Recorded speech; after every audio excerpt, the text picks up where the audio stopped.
Welcome, I'm Jacqui Swift. This is our Better Business podcast. Today I am joined by David Skaith, the Mayor of York and North Yorkshire.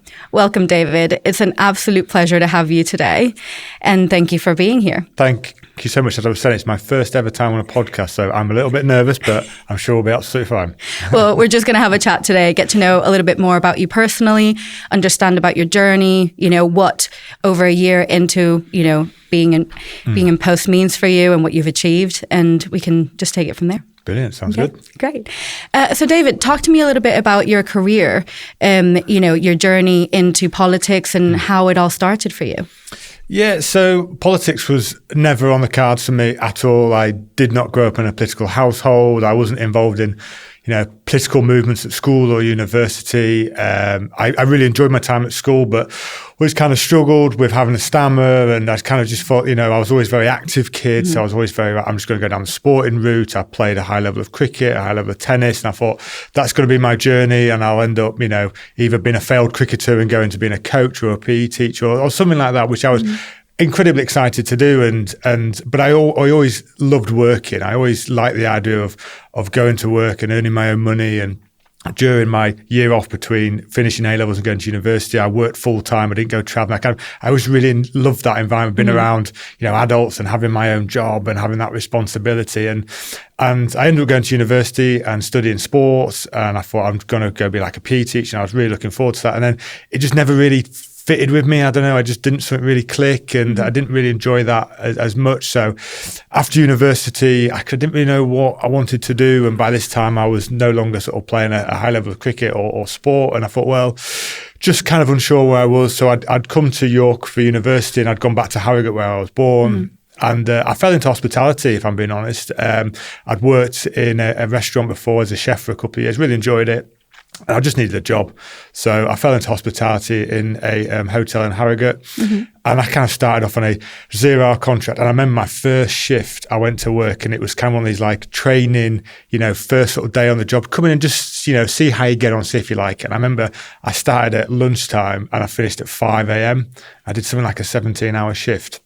And I was like, that was horrendous. But I got paid every hour. And I was like, well, I'm sort of 21, 22, fresh out of university. No one's getting any money when they finish university.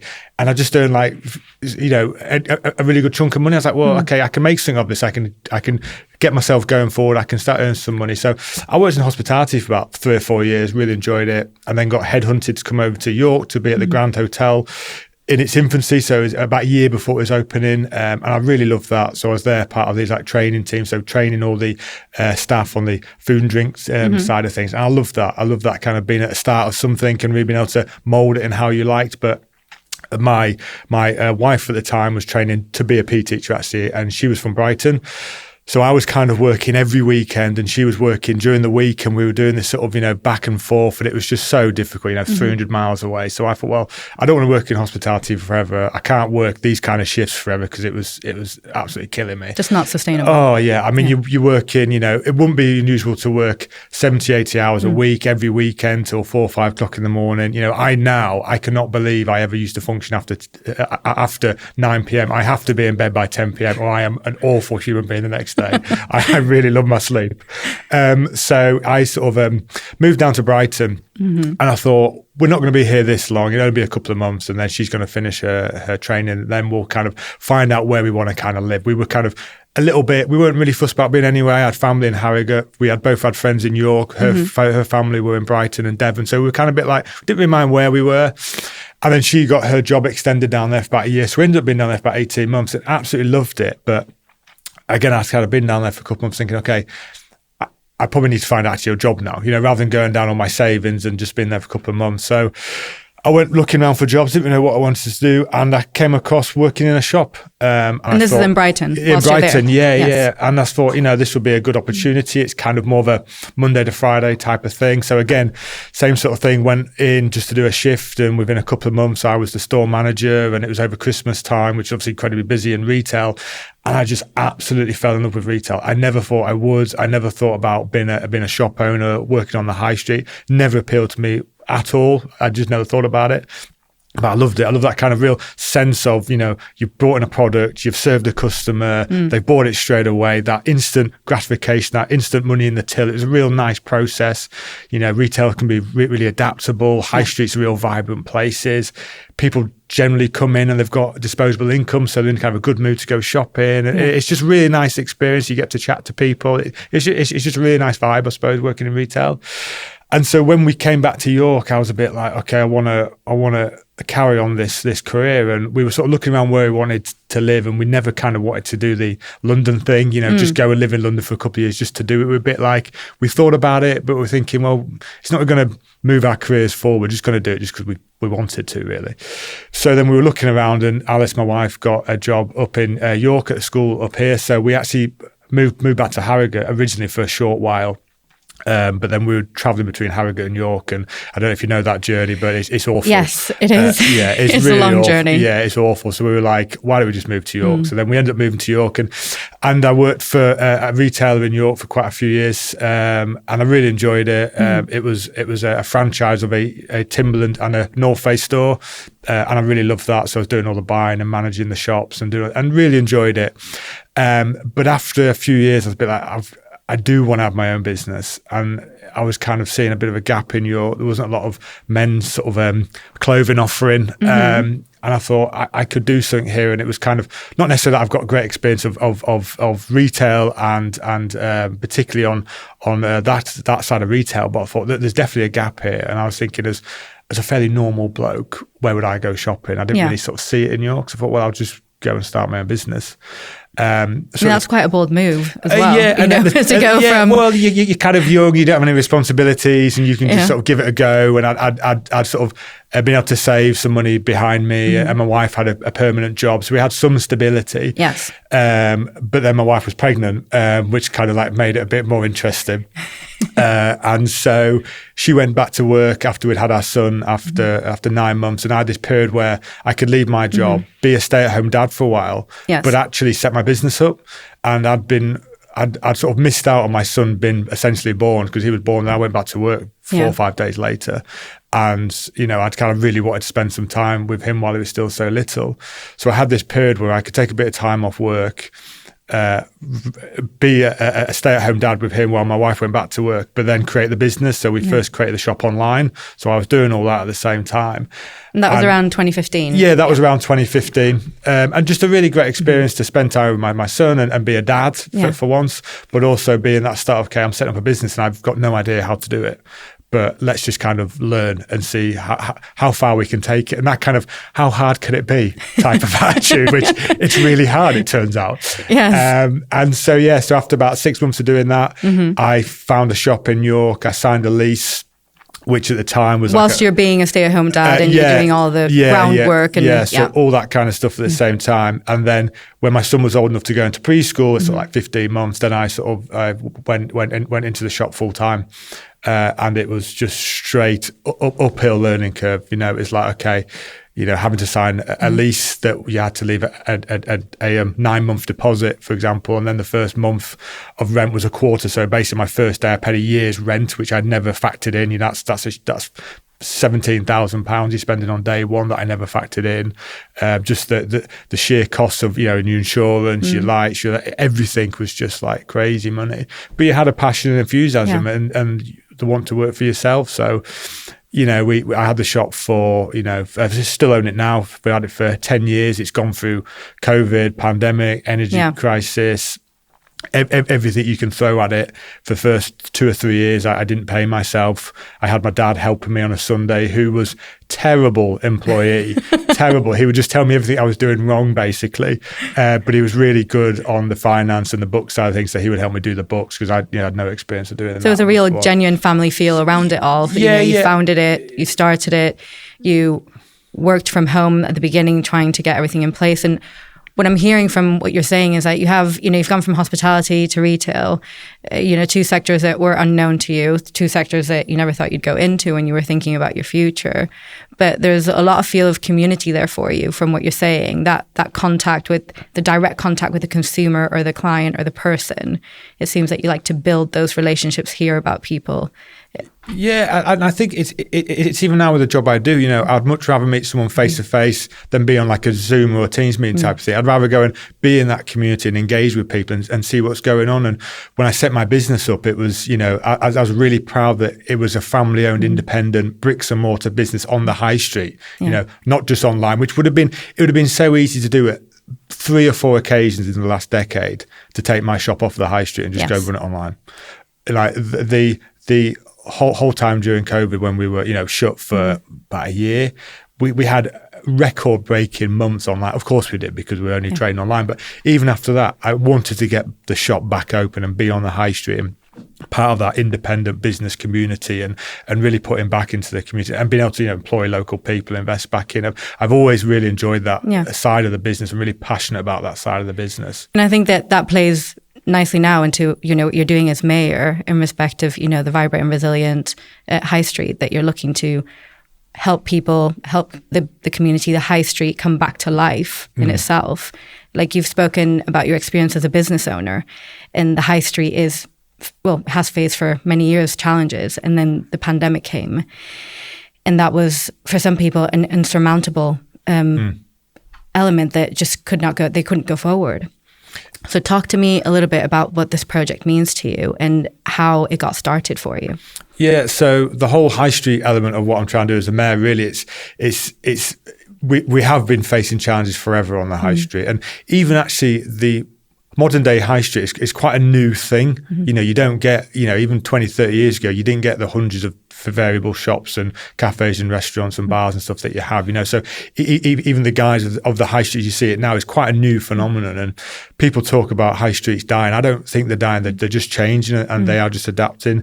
Yes, online has had an impact. Yes, out of town shopping centres have had an impact as well. But I think we saw post COVID, people were desperate to actually come back on the high street and have an experience and go and touch and feel a product.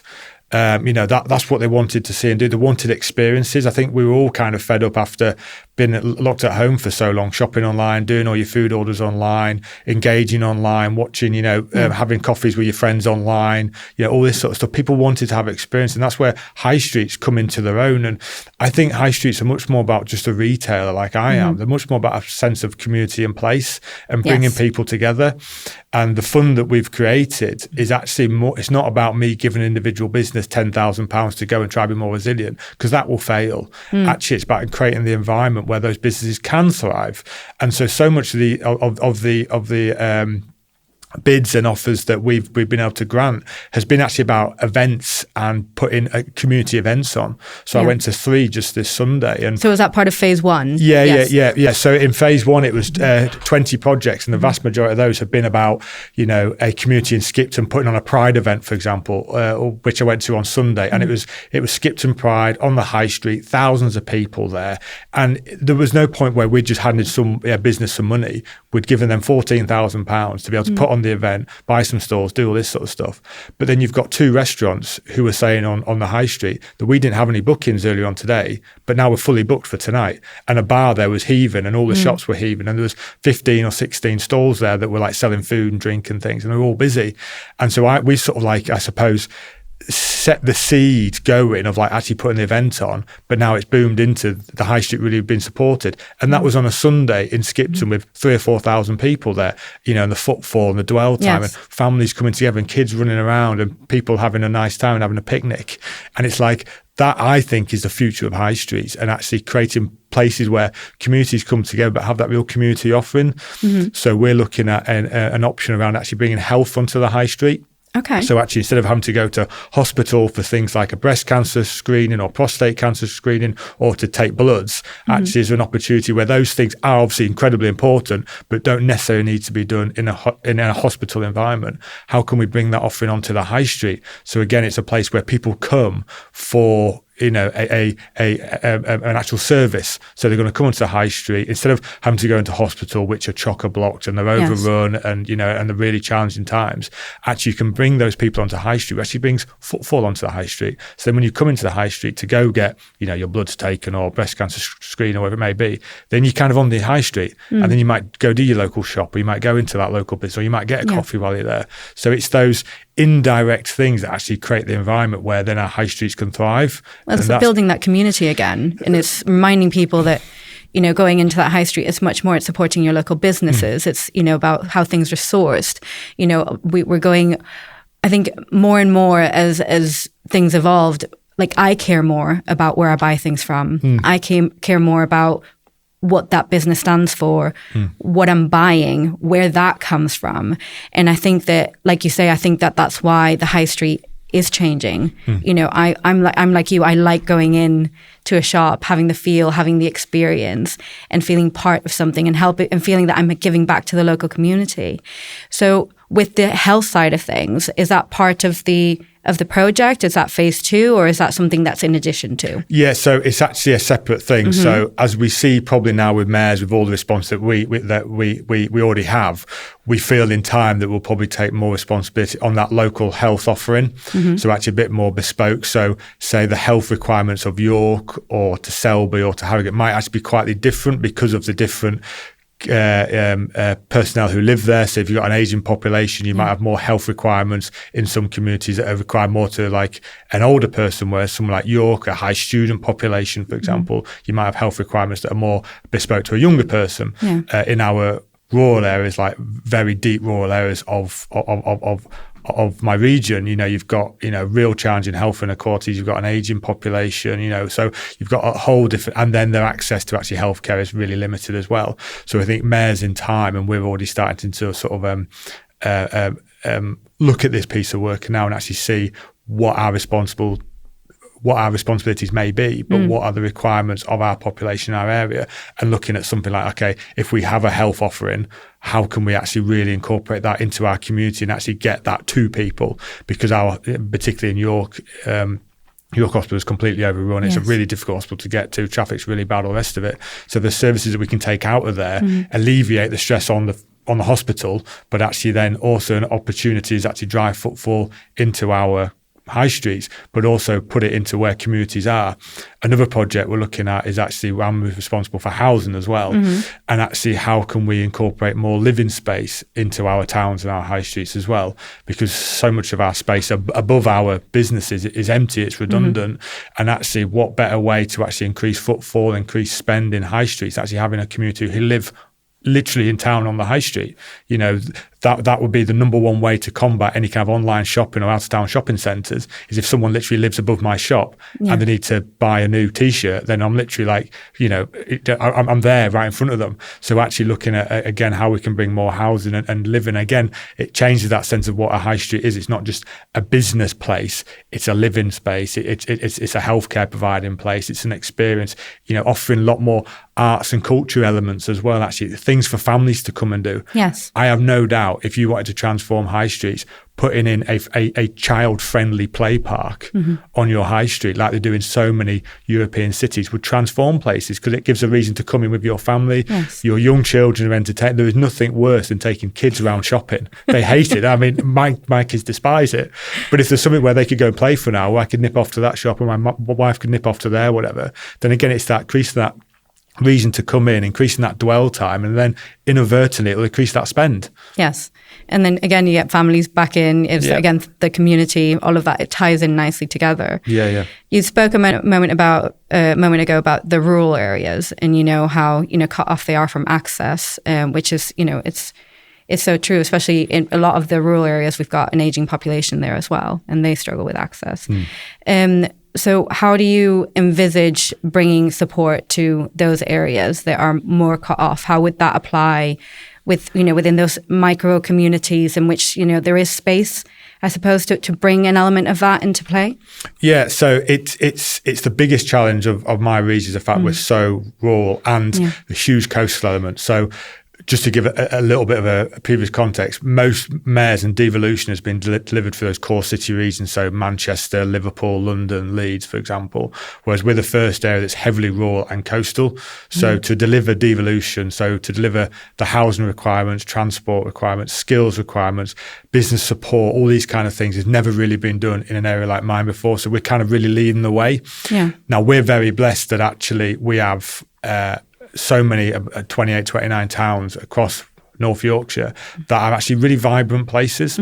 We saw that a lot of, like you just touched there, people want to support local, they want to spend locally. Post-COVID, places like North Yorkshire bounced back so much quicker than cities like Leeds, because Leeds was relying on that city centre workforce going in, being in an office, so their footfall was well down. Whereas market towns like Thirsk, Malton, Helmsley, where people live in those communities, actually go, you know what, I don't need to travel miles away. I can go to my local market and go spending.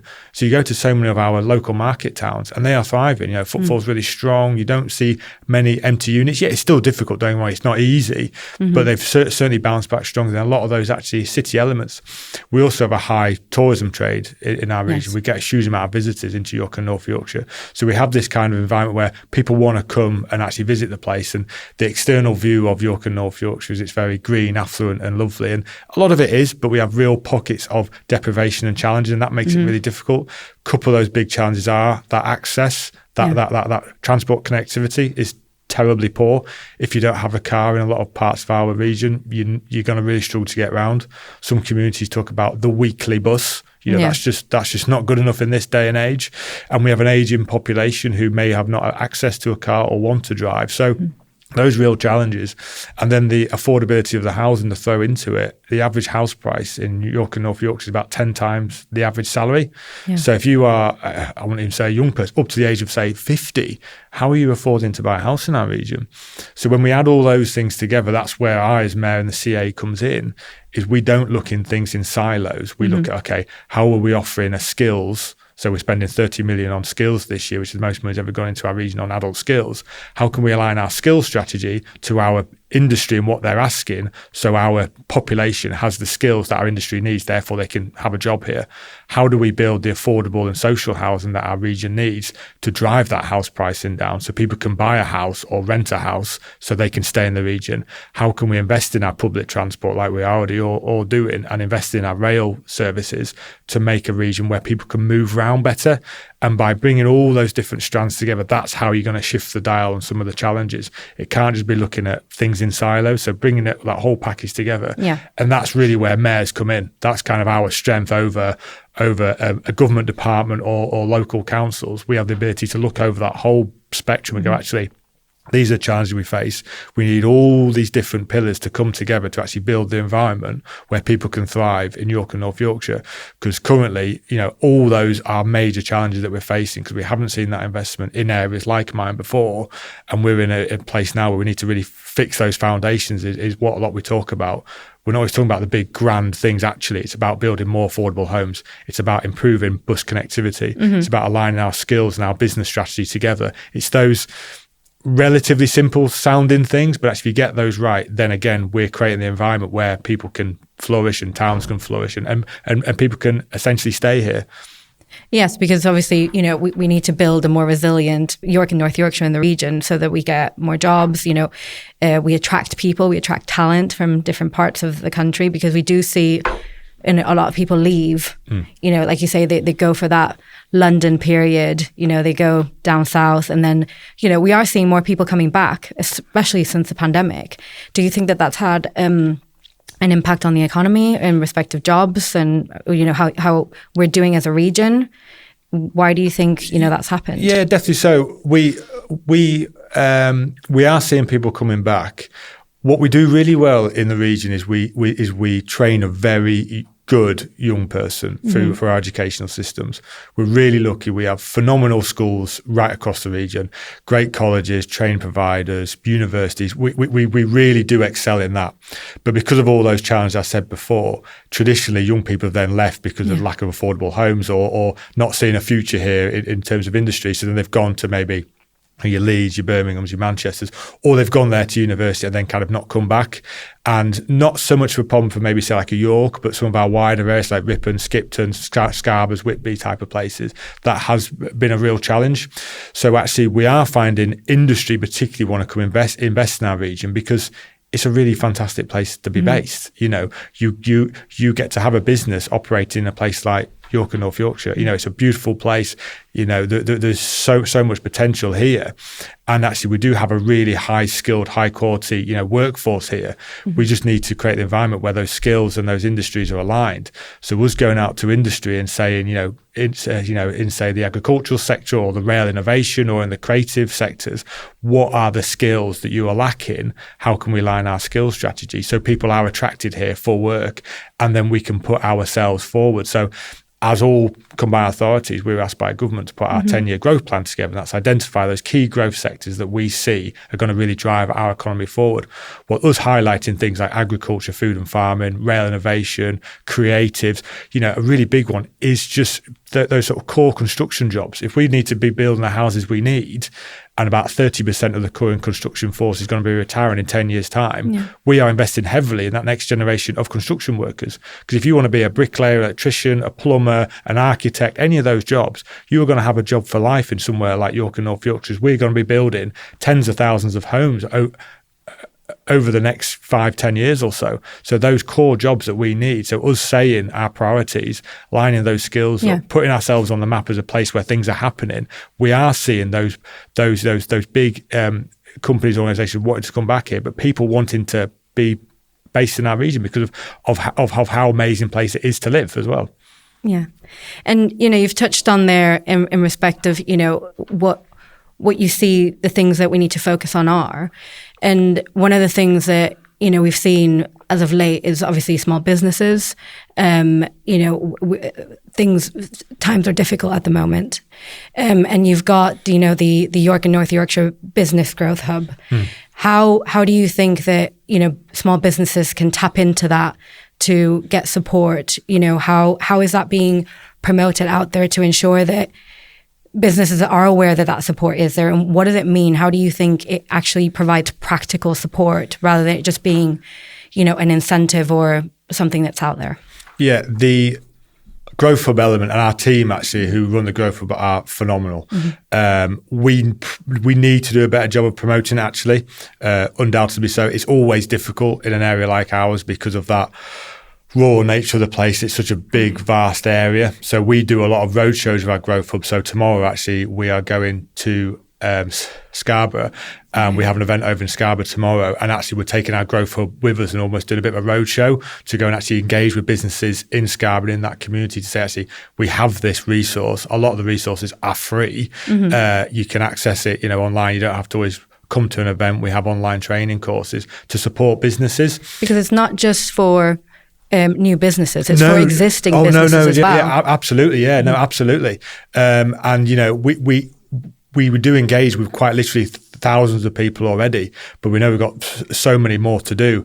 And like we touched on earlier on, something like 97% of businesses in York and North Yorkshire are small or micro businesses, employing less than sort of 15 people. So we've got a huge amount of small businesses.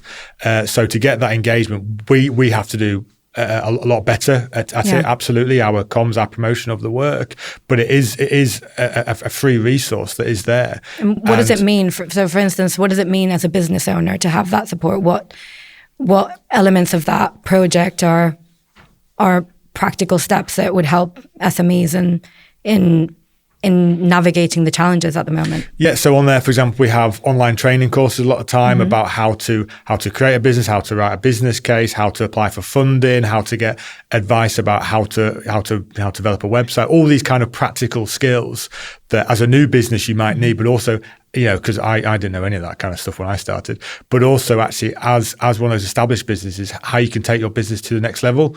We've also got a innovation fund that we created of about £5 million, and part of that is actually a funding and a grant element, and some of that is to support businesses to say export, which again a lot of our small businesses don't have the experience or expertise or even the headspace to think, actually, how the hell do I export? How do I get into that? So we have an element of our innovation funding which is geared towards business doing that as well. And again, these are things that we've put forward to really support businesses, and we know businesses don't want, a handout all the time. They want that advice and that support. So having particularly the Growth Hub, with so much of that has been those sort of free online courses or access courses to actually get that help and support needed. And we have sector specialists as well. So if you are a sector in food and farming or whatever it may be, we have those sector specialists in our team as well who can support you as well.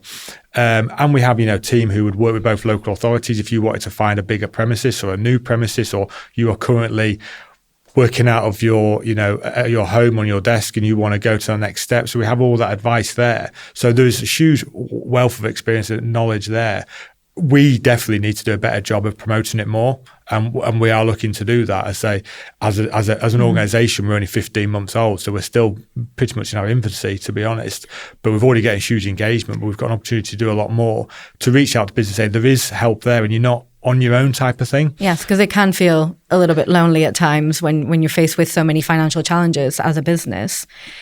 What successes have you found over the last 15 months since starting this? Yeah, I mean, if you are a small business owner, especially if you're self-employed, like I was, for so many years, it is so difficult. Yeah. You don't always have that person to lean on. For the first, I think 5 years, I was completely on my own. For the first couple of years, I didn't even pay myself. So if you had a good day, it's great. But if you have a bad day, it's really bad. Yeah, and you don't want to go home and just moan about it, do you? To your family and all this sort of stuff. So it's really difficult. The successes we've seen from it is particularly on that innovation side of things and supporting businesses to become, to really innovate and adapt. Again, we speak to so many businesses. A lot of time, if you're on your own or you only employ one or two people, you don't have the time, the energy, the headspace to look up and go, okay, am I going the right direction? What elements can we look to innovate? How can we evolve as a business? Can we start looking into exporting, whatever it may be? It's so difficult to be able to do those sort of things. So now us being able to engage with those businesses and seeing businesses looking at buying new equipment, for example, to see their business become more resilient and more efficient in how they're running. Those kind of small projects, which again for us, we're going to be full of those kind of innovations because of our region is so dominated by those small micro businesses, that for us to take a business that employs 4 people, say, and all of a sudden brings on another member of staff because they're now looking to explore something else, well, that's a 25% increase in workforce in that a business. And if you've got a couple of thousand people who are doing that kind of thing, then we're creating so many of those jobs. But the really strength of those businesses is they're dotted all over our region. So they're not all resilient on being based in York or Selby or Harrogate. They are places like we're sat in today. They're all over the region doing amazing work, but having that resource that they can tap into, that it's there, and also having that support network as well that the Growth Hub would be, knowing that you've got a contact in my team that you can phone on, that you can lean on, and sort of have that, I suppose, that trusted voice and that advice as well, which again, so many small business owners like I did, I've got no idea where I would turn to for help. I would probably turn to a fellow retailer and say, how did you do this? What till system do you that use? sounding board support, that camaraderie, and being able to say, I have these issues, how are you? So that's part of the support that you're offering. It's almost a sounding board for businesses to come express the challenges that they're facing. And then you almost have a suite of selection as to how the hub can help them. Yeah. And we work closely with both local authorities as well, through it. So obviously they have their own advising teams as well and support networks there. But we're all in this space to help, our amazing businesses right across the region to thrive. There's no sort of hidden agenda here. It's we are here to help, and it's if we can provide that sounding board, that advice, that signposting into other areas. We might not be the best place to get that advice or that funding application, wherever it may be. It might be going here, there, and there. But having that expertise now, a team are incredibly passionate and really hard working and really know these sectors. Having those courses, and then we've actually found that when people have gone on some of the online courses, they've met other people who are in the same boat. So if you've been on online courses, 15, 20 people on that call, other people, they've realised, I'm also in that sector, but I'm in Skipton and you're in Scarborough. We're 150 miles apart, whatever it is, but actually we're in this together, and then hopefully it'll create those networks. And that's going back a few steps. It's kind of why we've liked doing the High Street Fund as well, because we're hoping now that the applications have come forward, we can almost build that kind of cluster of these organisations that are doing work in their own areas, and actually, okay, that thing worked really well in Skipton. How can we go and do that in Scarborough? How can we sort of facilitate that? How can we link those guys up with those guys up to have that, and really sort of like build this sort of region of just so much activity going on, which is kind of going on. You know, I've not come in here and sort of changed York and North Yorkshire in 15 months. There's loads of amazing work already going on. We've just got the opportunity to really sort of ramp it up, fill in those gaps and offer that support, and really highlight areas where places are maybe getting missed, and how we can sort of fill in those gaps, really. Yeah. And I mean, you've come into your term in a really challenging time for small businesses, for the economy as a whole. You know, it's something that, you know, every small business owner has got concerns on their minds in respect of, you know, sustainability, resilience, how do we adapt, how do we keep going? What are the conversations that you feel you've been having since you took up office as mayor in respect of the concerns that you hear the most about from business owners? Yeah, it's undoubtedly I came in 15 months ago. The economy as a whole has been challenging for the last 15 years. You know, we've seen huge, you know, lack of investment, you know, from austerity years of 2010 through things like the impact of COVID, energy prices, all the rest of it. It's been incredibly difficult. War in Ukraine, the impact that's had on our businesses, environmental challenges that it's faced our farming sector. You know, when we're seeing, you know, flooding and drought, you know, that's having a huge effect on that as well. So it is a really challenging time. And, you know, I sort of come from a small business environment as well, but I came into this role because I was concerned, and I was also, quite frankly, really fed up with the status quo and the whole direction of where things going. And I don't think you necessarily have to be from a political background to have concerns and kind of be angry, actually, and actually challenge it and channel that into something positive. You know, we can sit at home on Twitter and LinkedIn and moan and complain and write a negative post, but that's not going to shift the dial anything. It's not going to affect change. Yeah, it might make you feel good for 20 seconds, but then what? You know, we've all done it, but it's a complete waste of time.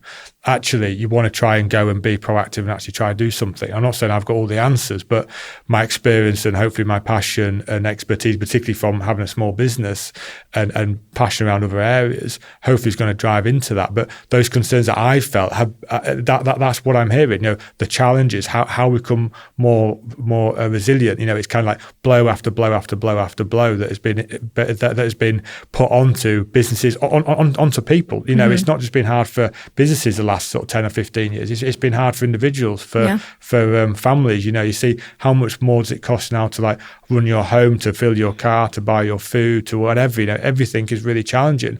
And we had, you know, over a decade of where we just didn't see that investment, and we saw austerity measures come in, lack of funding into frontline services. My older brother is a North Yorkshire police officer. The lack of funding into frontline policing over the last 15 years has been drastic. My wife was a PE teacher for 12 years. You know, lack of funding into our education system over that period. She was having to buy sports equipment to teach the children she was teaching PE because the school didn't have any money. You know, these are the kind of challenges that we are facing every day. And when you see it day in, day out, you go, this is not right. You know, this is not good enough, this day and age in a country like ours, that we're in that situation.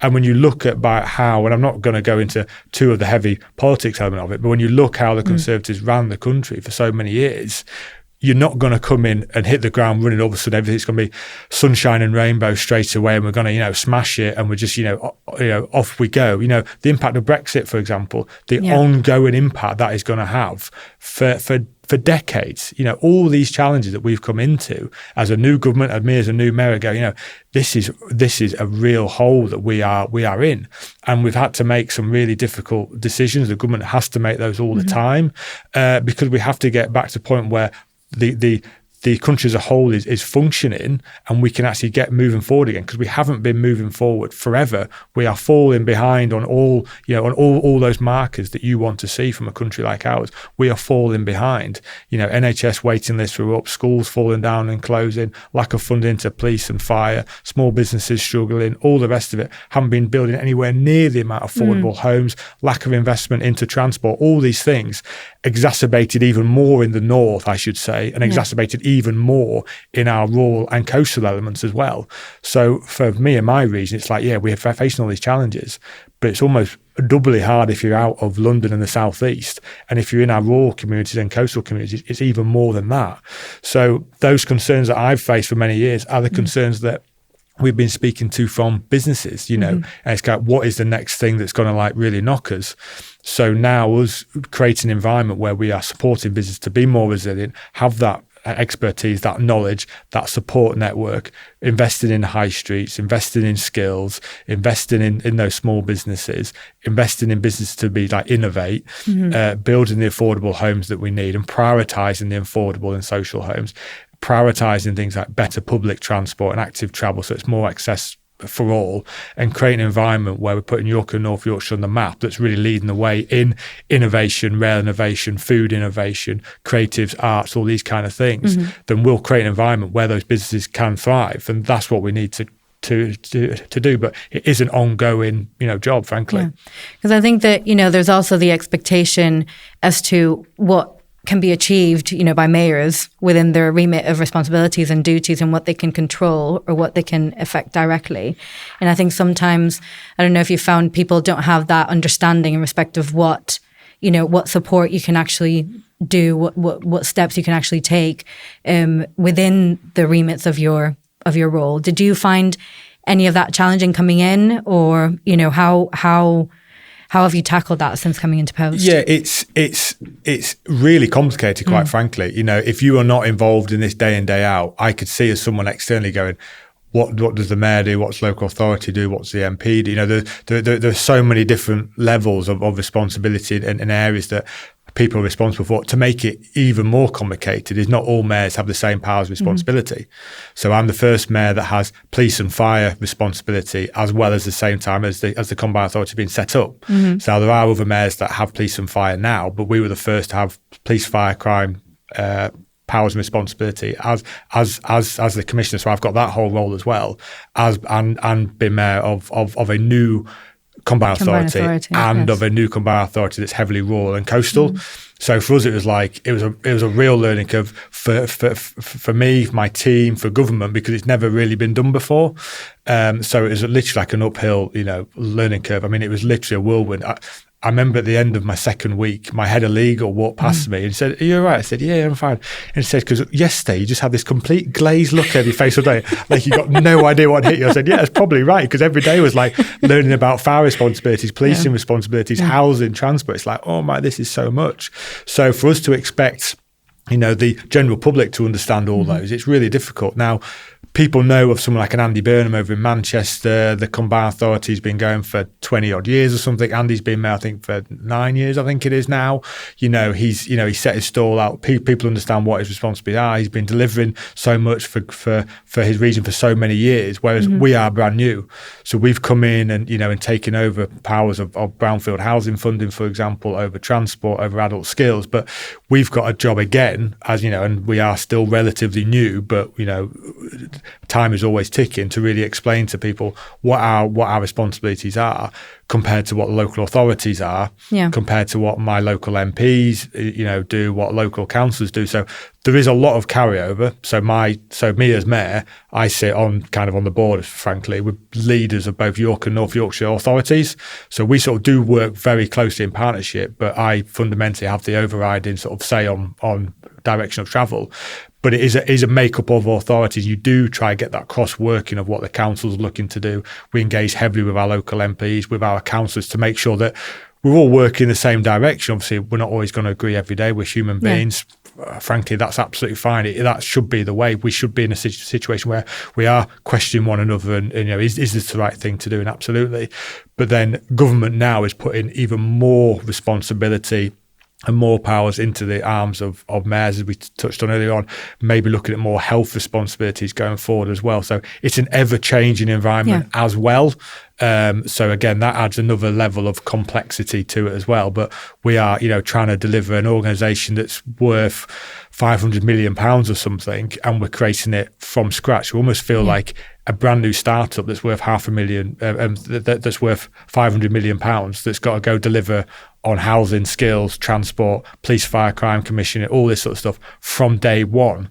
So it's been a huge undertaking. So there is still a lot of learning that we've got to do, but a lot of learning that we've got to give to the public to actually say what we do. And actually going back to the business support element is how we are supporting businesses and understanding that we are a place that businesses can come and engage with us and can source some help and create that really strong relationship. Because you yourself as a business owner, you will see and face the same challenges that other SMEs face out there. So, you decided to go into politics. You hadn't thought about going into politics before. You started your business. Which I'll come back to, actually, because I think there's quite a sweet story around the name and all of that. So we'll come back to that in a moment. But, it was built for you around family, around community, what you wanted to achieve. What made you think, because obviously you talk and you're very passionate about the community, about giving back, about, getting things, affecting change. You want to build, healthy and resilient businesses. You want to help communities. What triggered it for you in respect of going, okay, well, I am affecting change by being a member of the community because I've set up a small business, I give back to my local community. At what point did you go, especially during a pandemic where, it's like the hardest time in retail, hospitality, many sectors facing challenges, that made you think, okay, well, this is the time now that I think I should consider this? It was born out of, I'll be honest, it was born out of anger, actually. So during that whole time, during sort of pandemic time, even though the business was closed, it was performing really well online, so I was very fortunate there. We kind of flipped our model almost overnight. Again, the advantage of being a small micro business. I had a friend who develops websites. So we said, can you develop me a better website effectively overnight? And that adaptability element. So we went from being a high street trader that did, 5% of our sales online to an online retailer that obviously did 100% sales online, but even more sales than we did in the shop ever. So we literally went, just straight up, off the bat. So we were able to adapt quite quickly. But it was just anger and frustration, really. I won't swear, but, just really angry that I'd lost my dad during COVID restrictions. He didn't die of COVID, but it was during the time when he still couldn't go in and see people in hospital. And, he spent the last 4 days on his own in hospital and he died. And we got there 30 seconds before he died and he was unconscious and I didn't get to see him for those last 4 or 5 days. That must have been awful. It was awful. I saw him, I played cricket on a Saturday. I didn't say bye to him. Annoyingly, I went into the change room, got changed, and he drove home and he had a heart attack and he went to hospital and spent his last 4 days there. And we couldn't go in and see him. We abided by the rules. I can, absolutely. It was COVID obviously was still incredibly prevalent, particularly in hospitals. But then you hear stories of the government at the time having wine parties in Number 10 and frankly just not adhering to the rules they set. And for someone like me, that like triggers stuff. It's like, well, that's not fair. That's not right. I don't. My dad didn't deserve that, and I didn't deserve that, and my mum didn't deserve that. My brother didn't deserve to have that finish my dad's life, while these guys are doing this. And then you throw in, my mum was waiting on HS waiting list for about 3 years for a specialist appointment that took 3 years to get. It was just ludicrous because there wasn't the people and the resources there to be able to help her. And we've now got her some help, but it's frankly a bit too late, sort of thing. And my business going for all those years and touching on my wife being a PE teacher in frontline schools and seeing schools literally falling down, not being able to buy tennis balls to be able to go teach kids to play tennis, and my wife buying tennis balls. That's just ridiculous. My older brother, say, being a police officer and seeing the lack of funding into our police force as well. And you add it all up, and again, coming back to that, you can channel that into something really negative. Like, I'm just going to moan on Twitter for the rest of my life and kick off, and this is all rubbish, and you can do that, and people do that, and that's fine. But I was like, no, I'm not going to do that. It's too important to just go, no, I'm just gonna throw the towel in. I'm going to channel this anger, frustration, upsetness, everything into something, try to be something positive. And, and I did have struggles with mental health as well. I was kind of the typical guy who would just bottle everything up in their stomach, and in probably 20 years' time, I'd have like a huge ulcer, type of thing. But I was like, just getting really angry about all this as well. I was thinking, you know what, I'm not seeing my friends, I'm not engaging with people, I'm literally going to work, coming home, I'm being moody. It's not right on my family, on my children, everything. So let's do something positive about it. And so a couple of people came up to me in the Labour Party and said, "Would you be interested in running as a candidate?" And I'd never really thought about a political career at all. Really, it always sort of interested me, but not necessarily frontline politics. That's not kind of traditionally for someone like me. I suppose I kind of probably felt, And so, but I thought, well, I'm angry. I can't say all this and then not take the opportunity, there in front of me when it arises. And as a Labour candidate in traditionally very conservative North Yorkshire, probably not expected to win. So people thought, well, why not give it a go? He is a bit different to other politicians, small business owner, family guy from the area. He's kind of just a little bit different maybe to more traditional politics. I don't know, but I thought I'll give it a go and sort of put all my heart and soul into that. And so I was lucky. I got, we got an internal process of finding the candidate for the Labour Party, and I was very fortunate to win that. And then it was 6 months of just crazy campaigning across one of the largest counties in the country while running a small business at the same time, I might add as well. And that brought not challenging at all. Not challenging. I mean, not challenging at all. It was a crazy time. I mean, don't go. You look back on it and you absolutely loved it, but I don't think I could go through that process again. Having a business at the time, working on that full time, and then going out and campaigning in the biggest area and going and doing, I think we did 13 or 14 hustings, TV hustings, radio hustings, interviews. Just the whole process was absolute whirlwind. My wife and kids were phenomenal. They just said, just go and do it because we know you need to do it. Just go and do it, and we'll kind of sort everything else out, type of thing. And so, but it was always holding on to that. Why am I doing this? And as fluffy as it sounds, it's about helping people. And I would love to do more podcasts actually and conversations with politicians and why they get into it, because I think it's really interesting. Because you don't come into a role in politics, I would say, if you don't really care. Some people maybe, but I think you've got to have something that you are really driven by. And I'm driven by really helping people. Okay. We have too many people who are just overlooked, ignored, don't get the help, support that they need, and it's not fair. I'm from Harrogate. I was born into two loving parents who were there, who worked full time. We weren't affluent, we weren't, incredibly wealthy, but I was always supported. I was supported through my sporting endeavours, through my schooling. My mum and dad were, incredibly loving to me and my brother, and I know that's incredibly lucky and fortunate to have that. But I know people in our region do not have any of that, and I have two young children now who are 7 and 10, and the idea that they wouldn't have that same support is harrowing to me.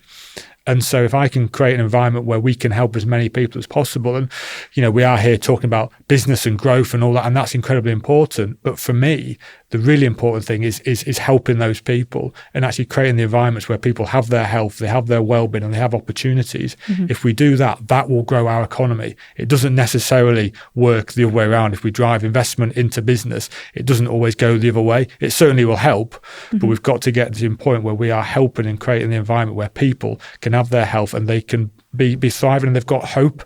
And too many people in our region, they talk about things like being trapped. They don't have that hope, they don't have opportunity, and that is awful to hear. It's really heartbreaking to hear. So if I can be in this role and bring nothing else but passion and drive and determination to help those people, then I can look back on my 4-year term, or if it's longer, with my head held high, say, I went into this job to help people, and we've done as much of that as I humanly can with the money and the resources and the levers I have to be able to do that and have that long-term change and shift the dial on some of our communities that have been completely left behind. Yeah.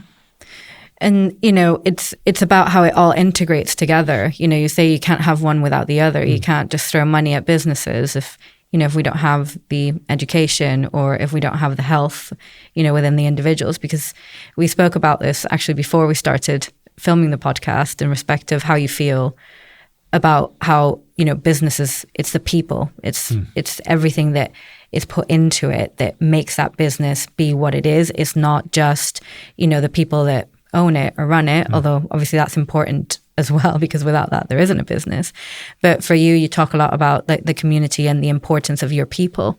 And is that why you're so focused on obviously the upskilling, the providing of the training, the health, because you see the investment in people as being directly linked to the investment in businesses? Oh, it's all about people. And any business owner, anyone, if they're not prioritising their people, I say all the best businesses and business owner will prioritise their people, not just the people they employ, but the people that they serve and that who is part of their wider community. It's absolutely about that. If you get the right people and you harness them and you give them the opportunities and you really involve them and you give them that like confidence in your place, and they are going to thrive, and therefore your business will thrive. I say it doesn't necessarily work the other way around. I hope in the combined authority that we're creating an environment where people feel very much, part of the combined authority. Yes, I'm the mayor and I've got things that I'm incredibly passionate about, movement activities, sport, men's mental health, high streets. These are things I'm incredibly passionate about. But I know I've got members in my team who are incredibly passionate about net zero, the environment, rail innovation, this sort of stuff. So we're really bringing them involved into what the combined authority is doing, because if they're involved and they're invested and they're seeing their hard work go unnoticed, actually going somewhere, then your organisation like mine or the business that you run will also thrive. And say, I don't think it necessarily works the other way around. Creating the environment where people feel part of something and they've got hope and aspiration and drive and determination, and they feel involved and wanted. That's what you've got to create as a region. As a mayor for the people I represent, but as an organisation and as a business owner, that's what I've always tried to do, and certainly what our good businesses should be doing as well, because you do that, people are going to come on board, and there is nothing better than having people who have stayed with you for years and years and years and been part of, having, the constant flow of losing staff and having to find new people and bringing people on it. It's hard work, it's challenging, it's expensive, it really impacts the flow of your business. When you speak to businesses in our regions, and organisations, you're talking about, something like 2, 3, 4 generations of people being the same organisation, family-owned businesses, family-owned restaurants, hotels, bars, retailers that are now, employing their children, so on and so forth. And, it's just, that's what you want. You want that environment where people feel part of something. That's what we want. We want to feel part of something. We want to feel wanted and rewarded. Yeah. We want that hope, and that's what, as a CA and as a mayor, hopefully I can do. But as businesses, that's what we should really be doing as well. Create an environment where your people feel part of that organisation that they are working for. And sometimes I suppose it'll be hard for small businesses to be able to, focus on all of that, as well as focusing on the challenges that come with having a business and supporting that business. And, I suppose that's why we go back to the growth incentive that's been put together. So is this how you see? So from our discussions, I see that for you, there was almost a moment during the pandemic, you suffered an incredible loss. You felt that, something needed to change. You were driven by, emotion, but instead of, using that for something that was negative, you chose to channel it into something positive. So the incentives that we've talked about today, so for instance, the rejuvenation of the high street, turning it vibrant again, you've talked about bringing health into the high street. So, you talked about small businesses and the community and how it connects. It all seems to tie in that since you came into term, you seem to have been focusing on those elements of things that triggered it for you. For instance, with the NHS and your dad, being a small business, all of that are the things that you seem to be focusing at the moment. So what does the future of, the rest of your term look like for you? What are you going to be focusing on moving forward? And what lessons do you feel you've learned so far in your 15 months in post? I think going forward now is so much of what we've done in those early stages, and we still are doing, is really sort of fixing those foundations. As an area like ours, we've seen major underfunded into those core things, so things like transport, housing and skills, for example. There's sort of 3 everyday things that an area like ours, because we've not had devolution and mayor before, we just haven't seen. So really emphasising and the acceleration of those things. So in the first, 7, 8 months, so much of the time was spent, quite frankly, building the organisation. bringing in head of legal, head of assurances, making sure we are, functioning as an efficient organisation as much as possible. We're now in the phase, and now we've kind of done all that stuff, and we've got confidence of government that we are, a fit for purpose organisation, and we've got, teams in place. We're now getting that money out the door, and that's the really exciting period now. Is actually we've got something like over £100 million heading out the door in the next sort of few months or so through adult skills and housing and transport. That we've done that foundation work, getting the organisation fit and ready to go. We're now getting the money out the door, so it's accelerating those pipelines of money and heading out. But also it's looking at now what are those really big regenerational projects that we have that can really revitalise our whole area and really ramp it up. So looking at areas like Selby and Scarborough in particular, and actually two of our more deprived areas, but have got so much potential. Particularly Selby, so well connected on the train line down to London, well connected into York and South Yorkshire. So much opportunity around there about redevelopment of land and housing numbers and a regen project around the train station. Same over in Scarborough as well. Opportunity around the high street, regeneration of Scarborough station, really drive that investment there, and having that wider regenerational project of those two major areas that are probably the two most larger deprived areas. We have pockets of deprivation everywhere, undoubtedly so. Places like Harrogate, York, absolutely. But those are probably our two big areas that really are those regen projects. So we're now working with both local authorities and partners to actually what is the future, particularly of those two areas, and actually how can we put that regenerational project together, and what does it mean to actually rejuvenate Selby in terms of the housing potential of the area.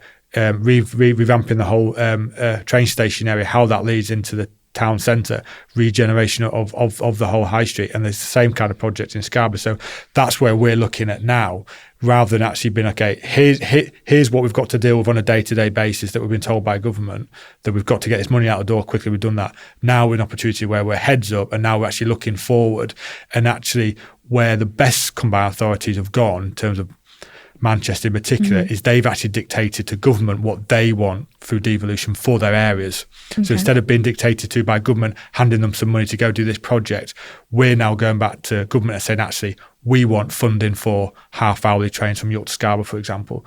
We want funding for this project in Selby. We want this funding, because these are the things that are going to really revitalise and energise our region and send it forward. So we're now in that process of actually starting just doing the everyday stuff to keep sort of going and getting the money out the door that we've been given.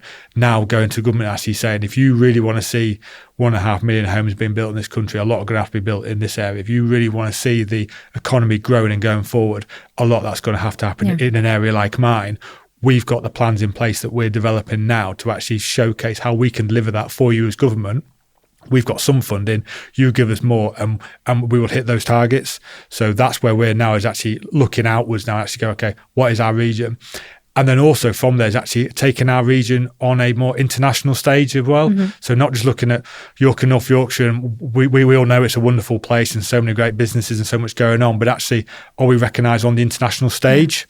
So we've got the White Rose Agreement with Oliver Coppard, South Yorkshire Mayor, and Tracy Braben, the West Yorkshire Mayor, have signed to actually put kind of Yorkshire and the wider area on the map. So actually how we can play into that as well, again, which we wouldn't have done before. I understand the power of linking in with someone like Leeds and Sheffield is really important for us. So actually how we can now take York and North Yorkshire and Yorkshire as a whole on the international stage and go speak to investment and businesses in places like India, where we've now got a trade deal with, or with places in Europe where we now have the trade deal with, or with the US as well, and actually put us on that international map of saying we are the place that's leading the way on rail innovation, the whole innovation around food and farming and crop resilience. We are leading the way in this sort of stuff. Come and invest here, and actually then help our businesses to go that way as well. So I suppose the first sort of month was kind of getting us going, get the money out the door. Now it's okay. Now what's that big picture going forward? What I've learned from the last 15 months is a huge amount. The big thing I've learned is patience, because local authority, local government as a whole doesn't work at the same pace as an independent business does. It's run by one person. I can make a decision on Monday about a design. I can have it designed up by Tuesday, Wednesday, Thursday, and it'll be in my shop Friday, and I'm selling it Saturday. Yes.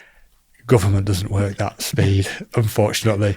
it's a lot slower. It's a lot cumbersome. It's getting better with devolution because it's giving more powers into local areas. Yes. But speed of pace and patience, I am not a patient person. I get very frustrated when things go slowly, especially when I can see it's the right thing to be doing. Yes. So the processes of things is slow. It's definitely quicker being a mayor, absolutely, than it is, a government or local authority. But speed of pace is a real challenge, in actually making sure that we are constantly moving forward and really sort of bringing everyone on board. And that speed of pace is the thing that I've probably learned to have a bit more patience. My team would say otherwise. My team would say I'm very impatient still, but I'm trying to learn patience. But I don't want to be patient. You want to keep them on their toes, keep pushing forward. It's affecting that change. Yeah. Okay. Well, I mean, it sounds like you've got a few more years of exciting things ahead. I think that, from what we've been talking today, the Growth Hub is something that hopefully, more people become aware of, more small businesses can tap into that resource because, it's important and it's good to promote that even further. And then, with the High Street project that you've got, that sounds like, we're going to hopefully be seeing a more vibrant High Street indeed, and get people connected again and stop seeing those empty spaces, which is, it's just awful to see. Yeah. And then, I look forward to reading more about, the health package that you're looking to bring in respect into the High Street and how that plays off. But it's been an absolute pleasure having you, David. Thank you very much for joining us. Excellent. Thank you so much for joining us. If you have enjoyed our episode, please like and subscribe. See you soon.